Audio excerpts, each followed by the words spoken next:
mengeluarkan semacam tema di Radio Maroni, mempertanyakan tentang bagaimana pendapat masyarakat terhadap pelayanan rumah sakit umum kabupaten Nunukan setelah ada kenaikan tarif. Ini masih banyak yang bertanya seputar SKTM itu siapa punya, kenapa ada orang-orang yang bermobil yang ternyata harus memakai SKTM, ada orang yang pasien kelas 2 ternyata juga memakai SKTM, masyarakat yang lain tidak bisa. Ini bagaimana Pak masalah SKTM? Terima kasih pada saudara Imam sekalian. Jadi pada dasarnya yang kami ingin menyampaikan di sini bahwa pada dasarnya adalah orang miskin gratis berobat di rumah sakit. Itu intinya di situ. Nah, sekarang ini sistem yang berlaku itu ada dua jenis. Orang miskin yang kita layani di rumah sakit dan itu harus dilayani di kelas 3. Itu gratis. Yang pertama adalah ada namanya pemegang kartu jam kesmas. Nah, itu pemegang kartu jam kesmas itu kurang lebih di lingkungan sekarang ini kurang lebih 20-an ribu. Itu dibayar oleh pemerintah pusat, jadi bukan daerah. Kemudian di luar itu ada kebijakan pemerintah daerah bagi masyarakat Kabupaten Nunukan yang tidak tercantum tercover yang tidak ada oleh pusat ini, yang tidak ada pusat itu adalah namanya muncul SKTM. Nah, surat keterangan tidak mampu.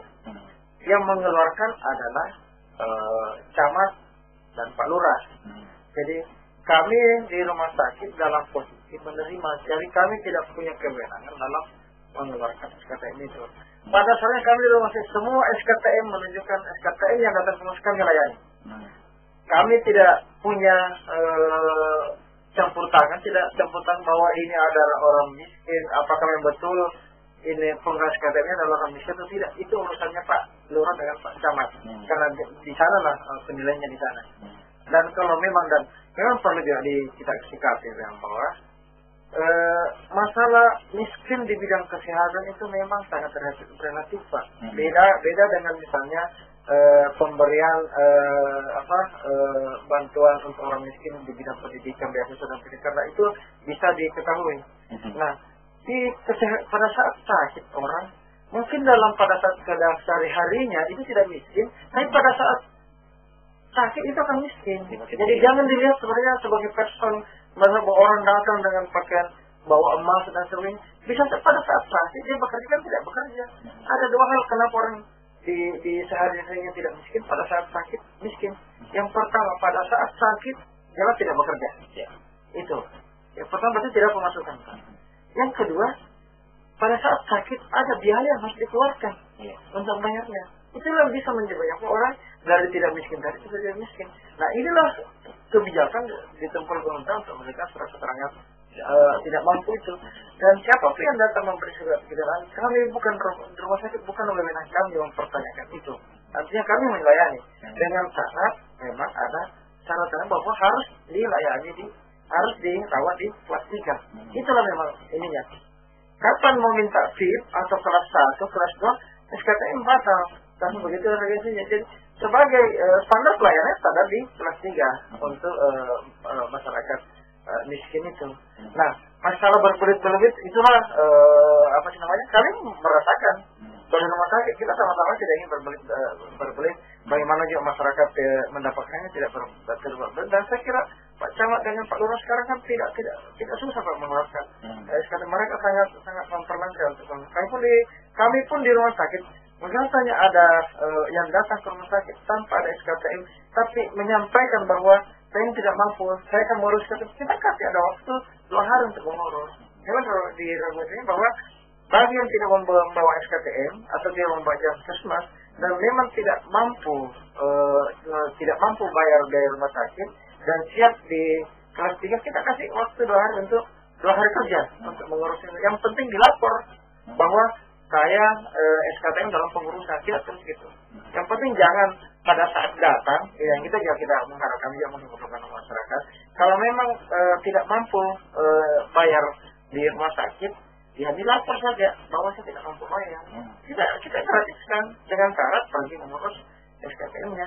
Jangan dilapor sakit, minta kelas 1, dikasih pelayanan kelas 1, pada saat keluar memberikan SKTM. Itu tidak memari kita, artinya kita jujur ke pribadi kita masing-masing bahwa kita melayani dari awal.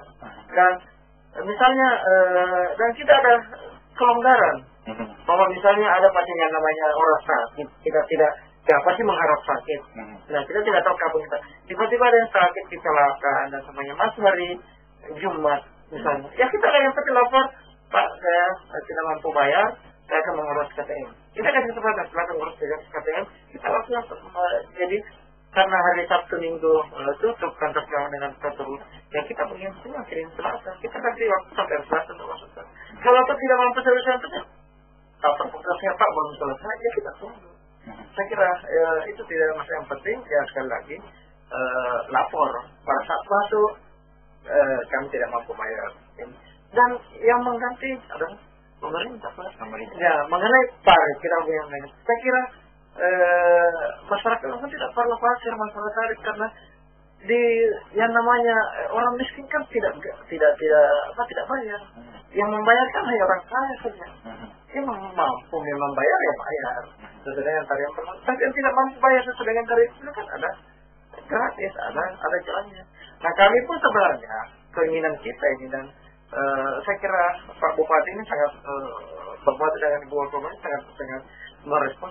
Kalau bisa sistem yang memang dikeluhkan masyarakat kita adalah sepertinya ada kesan susah mendapatkan, kalau ada kesan. Kami sih sebenarnya keinginan kami warga Nunukan berobat rumah sakit cukup bawa KTP. Ya. Nah, itu yang jadi PR kita, cukup bawa KTP, dikatakan bahwa Nunukan bawa KTP sama dirawat di kelas 3. Itu otomatis kita gratiskan. Itu sebenarnya keinginan kami, tidak perlu ada mengurus SKTM. Nah, tergantung dengan regulasi itu sebenarnya. Kalau jadi masyarakat enak, kami pun juga lebih sederhana. Orang cuma datang sakit bawa KTP. Misalnya seperti bawa KTP. Bapak mau gratis atau tidak? Tinggal kami lakukan. Kalau mau gratis silakan di kelas 3. Kalau Bapak mampu bayar, silakan mau kelas 1 bisnis. Sekarang itu saja, orang Bapak tidak akan bayar, ini tidak perlu dikasihkan itu Pak masalah tarif. Ya. Karena pemerintah kalau memang mau gratis akan gratis. Cuma memang sekarang yang masih berlaku adalah ada SKTM. Nah, kita ingin ke depannya sebenarnya tidak perlu ada SKTM, cukup misalnya dengan KTP. Nah, memang itu perlu ada koordinasi dengan Capil, dinas kesehatan dan sebagainya, supaya bagaimana orang datang ke rumah sakit kan harus ada dalam namanya mengurus dana itu kan harus ada regulasinya gitu. Ada regulasi bahwa nanti misalnya ada peraturan bupati misalnya bahwa ke rumah sakit coba KTP dirawat di kelas 3 sudah gratis. Nah, itu tinggal regulasinya. Cuma regulasi seperti begitu sekarang. Ya, saya kira tidak perlu ke depan. Malah ada keinginan Pak Bupati, Pak. Semua namanya penduduk Nunukan 140.000 jiwa ini di kabupaten semua gratis berobat di rumah sakit. Ini kita patut ganti kita dukung sebelumnya. Tinggal bagaimana teknisnya yang perlu akan dibicarakan. Ada keinginan seperti itu begitu. Ya, kita kemarin dengar, masyarakat juga mungkin mendengar salah satu janji kampanye beliau itu kan salah satu itu tadi pengobatan gratis, ya, dan memudahkan masyarakat Nunukan dalam mengakses kesehatan, ya, di rumah sakit umum daerah tentunya. Ya. Upaya-upaya apa yang sudah dilakukan sampai hari ini, Pak? Kan kalau kita tahu sepertinya kan kita kemarin juga di acara Bupati Nunukan menyapa bila sempat ada pertanyaan dari masyarakat seperti itu. Ada beberapa daerah di Indonesia seperti Sumbawa kalau saya nggak salah, ya, sudah menerapkan seperti itu. Artinya, ya seperti dikatakan dengan Pak Dokter tadi bahwa ketika masyarakat Nunukan itu memiliki KTP, kita langsung terlayani gratis berobat di rumah sakit. Nah, sekarang ada nggak upaya-upaya atau bagaimana apa yang sudah ditempuh untuk menjawab keinginan pemimpin kita ini? Jadi kami dari rumah sakit secara sistem pelayanan kami siap sekarang. Tinggalkan dari regulasinya.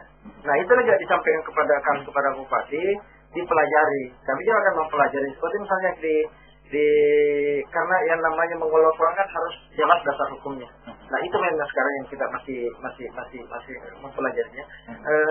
Kita ingin mempelajari kayak seperti di Sumbawa bagaimana sih regulasinya di sana. Itu yang kita coba sementara kita untuk